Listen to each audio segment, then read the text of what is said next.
আসসালামু আলাইকুম প্রিয় দর্শক, সবাই কেমন আছেন? আলহামদুলিল্লাহ আমি ভালো আছি।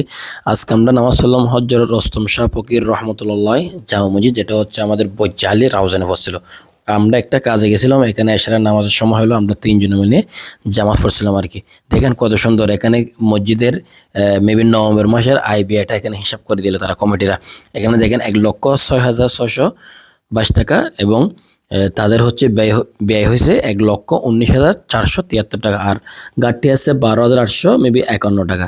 দেখেন কমিটি হলে এরকম হওয়া উচিত, যারা আহ, লেনদেন করেন টাকা পয়সার এবং এই এখানে দায়িত্ব থাকেন কমিটির, মসজিদের সভাপতি, সেক্রেটারি এবং ক্যাশিয়ার। বিশেষ করে ক্যাশিয়ার আমরা সামনে যাচ্ছি, এই যাকে ভিডিও দেখতেছেন উনি হচ্ছে মসজিদের একজন মেবি ক্যাশিয়ার। ওনার ভিডিওটা আমরা নিব না, কাট করে দিব, কারণ উনি যখন আমরা ভিডিও করতেছি উনি মেবি কথা বললে চাচ্ছে না এবং উনি জানো না ভিডিও সম্পর্কে।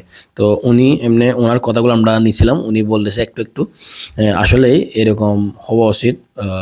আমাকে বলছে আমি অনেক আগেতে এরকম কাজগুলো করতেছি, আমার বাপ ছিল, বাবা মারা গেছে, বাবা করছিল, তো বলছে সবার তো এরকম এমনি হিসাব দেওয়া উচিত, উনি এরকম বলতেছে।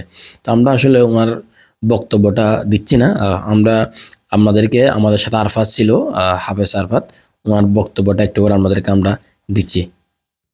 আসলে না বললে নয়, আমরা যদি বিশেষ করে সূরা তবার আয়াত যদি বলি, নম্বর সূরা, এখানে 18 নম্বর আয়াতে আল্লাহ বলেছে, ইন্নামা ইয়া'মুরু মাসাজিদাল্লাহ মান আমানা বিল্লাহি ওয়াল ইয়াউমিল আখির ওয়া কামাস সালাতা ওয়া আতাজ যাকাতা ওয়া লাম ইয়াখশা ইল্লাল্লাহ ফাআসা উলাইকা আইয়াকুনু মিনাল মুহতাদিন।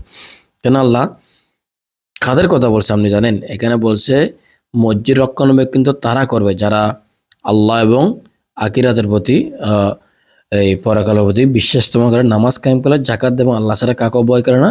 যারা এসব কাজ করবে তারা অবশ্যই আছে এই সত্যের পথে রয়েছে। তো আমি আরফাদের বক্তব্যগুলো একটু নিচে আপনাদেরকে শোনাচ্ছি। পরে আর কি আমরা একটা কাজে আসছি, তো নামাজের জন্য এখানে যখন দাঁড়াইছি, নামাজ পড়ে যখন এই জিনিসটা আমাদের চোখে বাজছে আর কি। তো এটা আসলে প্রত্যেকটা মসজিদে এভাবে যদি থাকে আয় ব্যয়ের হিসাবটা, সবার জন্য সুবিধা, সবাই ব্যাপারটা ক্লিয়ার থাকে আর কি। অনেক মসজিদে তো আয় ব্যয়ের হিসাব না থাকার কারণে অনেক ধরনের মানুষের মধ্যে সন্দেহভাজন অথবা মানুষের মধ্যে প্রশ্ন থেকে যায়। এই জিনিসটা যদি ধরেন, এটা ডিসেম্বর মাস চলতেছে, নভেম্বর মাসের হিসাবটা এখানে ক্লিয়ার আছে, আয় ব্যয়, এবং এখানে 12,000 টাকা ঘাটতি এরা দেখাই দিছে যে মানে ব্যয় আয়ের চেয়ে ব্যয়টা বেশি হয়েছে, ব্যয়টা কোনো একটা জায়গা থেকে খরচ করছে। আর এখানে আমরা একটা জিনিস আমরা জিজ্ঞেস করছি যে ব্যয়টা আয়ের চেয়ে এত বেশি কেন, প্রায় 1,19,000 টাকা ব্যয়, এই ব্যয়টা বেশি কেন? ওরা বলতেছে যে এখানে 3 তলায় কাজ চলতেছে, হয়তো ছাদের কাজ চলতেছে, মসজিদের কাজ চলতেছে, এই কারণে এত বেশি ব্যয় দেখাচ্ছে আর কি। মানুষ বেশি এখানে, মনে হয় জনগণ বেশি, যেটা হলো লাগানো জিনিসটা করতে উদ্যোগটা ভালো। আমরা যদি হাফেজ সাহেব সূরা তওবা 9 নম্বর সূরা 18 নম্বর একটা এখানে কিন্তু মনে করে ইন্নামা ইয়া'মুরু মাসাজিদাল্লাহ, আয়াতটা একটু বলো, আয়াতটা একটু বলো, বাংলা বলো, আমি তো বল বাংলা, এই সরি মসজিদের মানে মসজিদে এমন মানুষগুলো মসজিদের দায়িত্ব নিবে যারা মসজিদের সাথে সম্পৃক্ত, নামাজের সাথে সম্পৃক্ত, মানে আল্লাহ আখিরাতের উপর বিশ্বাস করে, সালাত কায়েম করে, নামাজ কায়েম করে।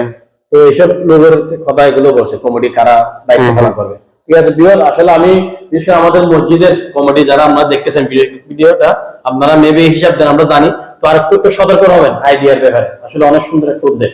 জাযাকাল্লাহ,